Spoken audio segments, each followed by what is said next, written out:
خیر خواہی کا بدلہ۔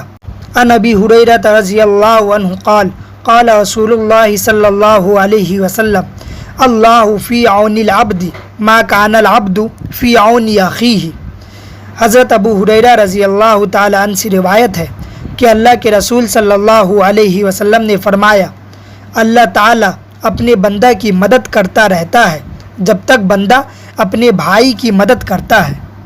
فوائد: اس حدیث مبارکہ میں جن چیزوں پر بہت زیادہ زور دیا گیا ہے ان میں باہمی تعاون اور جذبہ اخوت کو بڑی اہمیت حاصل ہے۔ اللہ تعالیٰ کا ارشاد ہے، تعاونوا علی البر والتقوی ولا تعاونوا علی الاثم والعدوان۔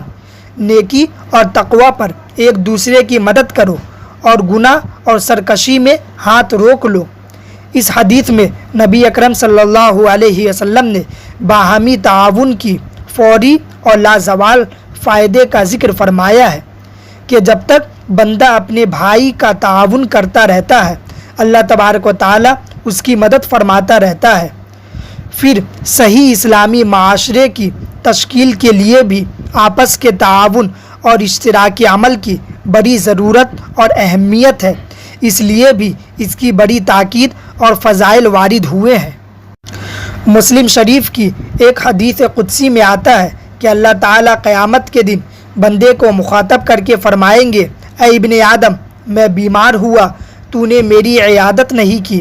بندہ کہے گا، اے رب، میں تیری عیادت کیسے کرتا، تو رب العالمین ہے۔ اللہ تعالیٰ فرمائے گا کہ میرا فلاں بندہ بیمار ہوا تھا، تو نے اس کی عیادت نہیں کی، کیا تجھے نہیں معلوم کہ اگر تو اس کی عیادت کرتا تو تو مجھے اس کے پاس پاتا؟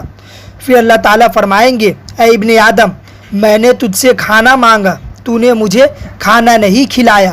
بندہ کہے گا، اے رب، تو رب العالمین ہے، میں تجھے کیسے کھلاتا؟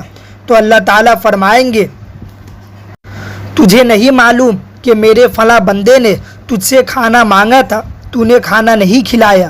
کیا تو نہیں جانتا تھا کہ اگر تو اس کو کھانا کھلاتا تو تو مجھے اس کے پاس پاتا؟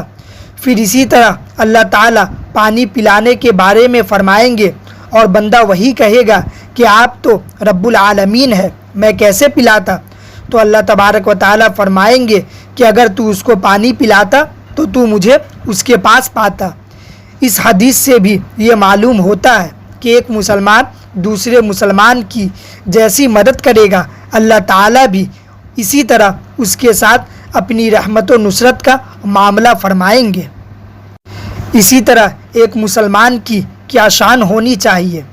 عن ابی ہریرہ رضی اللہ عنہ قال قال رسول اللہ صلی اللہ علیہ وسلم المسلم من سلم الناس من لسانہ ویدہ۔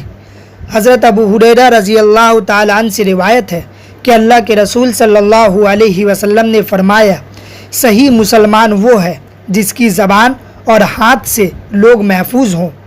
فوائد: عقائد، فرائض اور حقوق اللہ کے بعد حقوق العباد کا مسئلہ مقدم اور سب سے اہم ہے۔ یہ بات محقق ہے کہ اللہ تعالیٰ چاہے گا تو اپنے حقوق معاف فرما دے گا، لیکن بندوں کے حقوق و مطالبات کو معاف کرنا اس نے بندوں ہی کے اختیار میں دے رکھا ہے۔ مسلم کی ایک روایت میں آتا ہے کہ آپ صلی اللہ علیہ وسلم نے صحابہ کرام کی ایک مجلس میں سوال فرمایا کہ جانتے ہو کہ کنگال اور تنگ دست کون ہے؟ صحابہ کرام نے عرض کیا کہ ہمارے یہاں کنگال اور تنگ دست اس کو سمجھتے ہیں جس کے پاس نہ نقدی ہو نہ سامان ہو۔